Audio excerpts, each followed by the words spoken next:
Good afternoon. This is Pastor Jeff. Hopefully, you could see me and I could see my screen as I'm in our new edition, and the sun is shining very bright. This is the sixth Sunday of Easter in year B, Sunday, May 5th, 2024. I'm going to read the gospel reading for the text that we had today, and then also preach the sermon that I preached at church at Bayview. Gospel reading. The Gospel according to John, John 15, 9 through 17. As the Father has loved me, so I have loved you. Abide in my love. If you keep my commandments, you will abide in my love, just as I have kept my Father's commandments and abide in his love. I have said these things to you so that my joy may be in you, and that your joy may be complete. This is my commandment, that you love one another as I have loved you. No one has greater love than this, to lay down one's life for one's friend. You are my friend if you do what I command you. I do not call you my servants any longer, because the servant does not know what the master is doing. But I have called you friends, because I have made known to you everything that I have heard from my Father. You did not choose me, but I chose you, and I appointed you to go and bear fruit that will last, so that the Father will give you whatever you ask him in my name. I am giving you these commands so you may love one another. The Gospel of the Lord. Our reading this morning is a continuation of the reading from last week. If you were not here last week, Pastor Warren led Bayview, and the text that he read was the image of the vine and the branches. The Gospel of John is using this image as a metaphor. Jesus is the vine and the disciples are the branches. The message that Jesus gives us is a simplistic feel, yet it's not a simple message. It is a tough message. In its simplicity, we are to love one another. Yet love is what makes Jesus' message a tough message. In today's section of the story, that is an extension of last week and has become known as the Vine and Branches Discourse, Jesus is sharing with his disciples that when you show the love that I have shown you, trouble is going to arise. Later in the dialogue, Jesus predicts that they will be kicked out of their synagogues and they will be killed. This will occur because of love. When we think of love and the message that Jesus gives to his disciples, I think that they, and now us, can truly wrestle with the following question. What does it look like to lay down one's life for one's friend? I think that it can begin when we realize that we are going to be present for each other in times of threat and crisis.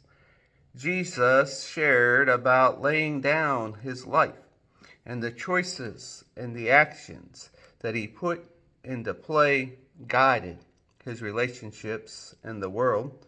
He truly embodied limitless love. Jesus conveys love through actions meant as examples for his disciples. After his resurrection, the disciples are going to have to face hard choices.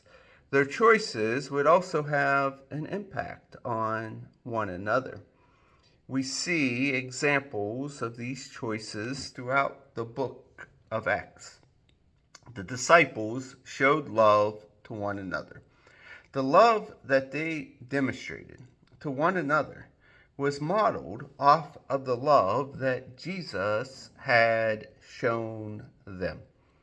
For us here today, I think that we need to see how we live to this full extent of love.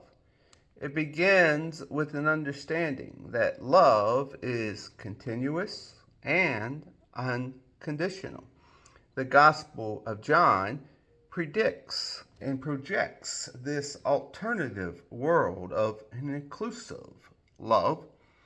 When I was reflecting on this inclusive love, I was taken back to one of my favorite theologians who died way too young 5 years ago this weekend.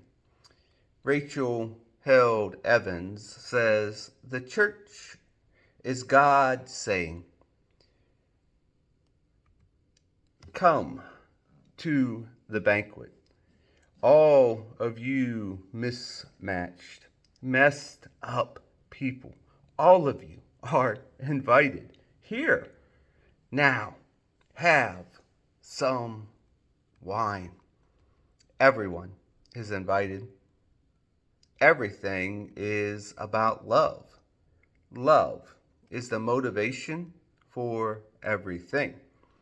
As followers of Christ and as a church, that is our call. We are commanded to love others as Jesus loved us. This past week, I was in Atlanta for a combined conference. There was a senior pastor track, and then there was a separate conference, yet there were times when the conferences teamed up with the Orange Conference. It was the best of both worlds. I am still putting all of my notes together, and I am hoping that I will be able to share them with you in various settings. While there was a lot of conversation on church growth and strategies that could help us open up for the opportunities for that to occur. However, in the same breath, there was raw and honest conversations. Here are two examples. Churches who love their methods more than their mission will die. Bayview has a mission statement. Maybe you are familiar with it. Here it is. As followers of Jesus, we live, learn, share, and celebrate our faith through worship and ministry. There are many methods that we can use. However, we cannot be tied to the method. We need to zero in on our mission.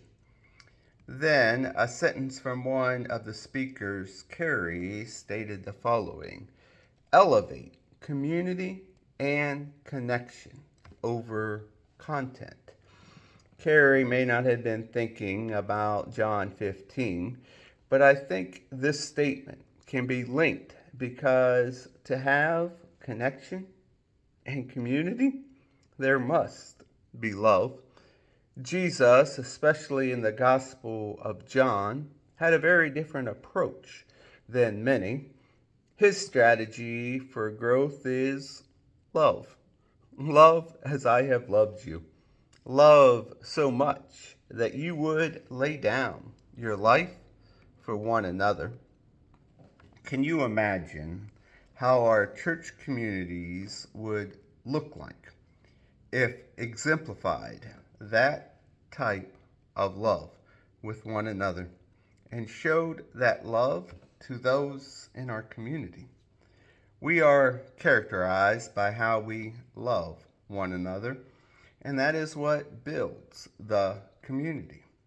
We are commanded to love one another, no matter who they are, because that is the type of love that Jesus showed.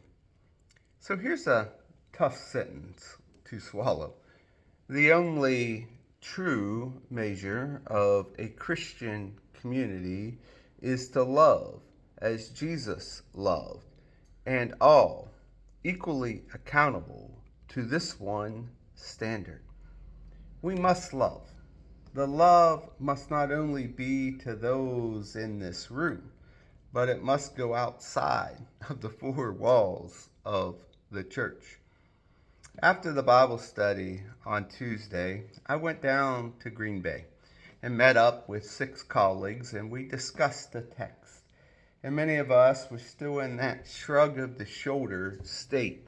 We really did not know how we were going to carry out the metaphor of the vine and the branches one more week, and how we were going to challenge our communities to follow Jesus' command on love.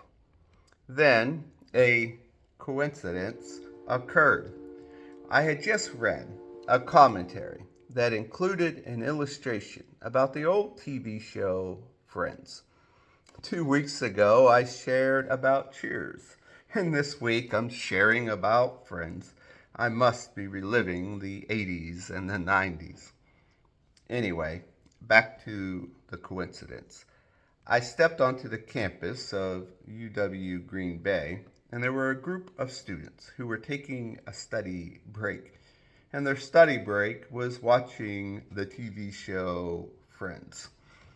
TV executives in their research stated that the TV show ran for 10 years and was continuously in the most watched television show. Research stated that it was the number one show because Americans' youth and young adults were attracted to 6 20-something adults struggling to survive in Manhattan. Now, they were not turning in because they were thrilled that they were struggling, but they tuned in because they saw 6 individuals who loved one another. The additional piece was that the research showed that those who tuned in were wishing that they were part of a friend group that loved one another as they were witnessing. This can be extended to the church. When the church community loves, truly loves, they are attractive. In my readings, I came across a sentence from Roger Nishiokio that stopped me in the tracks. I want to share the sentence with you, and I want us to be challenged as a church to live it out. Are you ready? The Christian community that spends time with one another, listens to one another, shares with one another, and walks with one another. Friends, when a church does these 3 things, the world around them will see them. The church will become compelling and attractive. And this will occur because the church is embodying what Christ called them to do. What would happen if we did the following 3 things? Listen to one another, shared with one another, walked with one another. I want you to remember that even though we may have faults, show our weakness at times, grumble about our shortcomings, we are still the church. We are Christ's body here on earth. May we be encouraged, and may we have the guts to step outside of our walls and be willing to risk loving all, however that may look for us. Vine and branches and fruit. When the church loves as Christ loved, then fruit is given birth that is truly everlasting. It extends beyond the walls and the life of a church. Jesus has given us these commands so that we may love one another. Amen.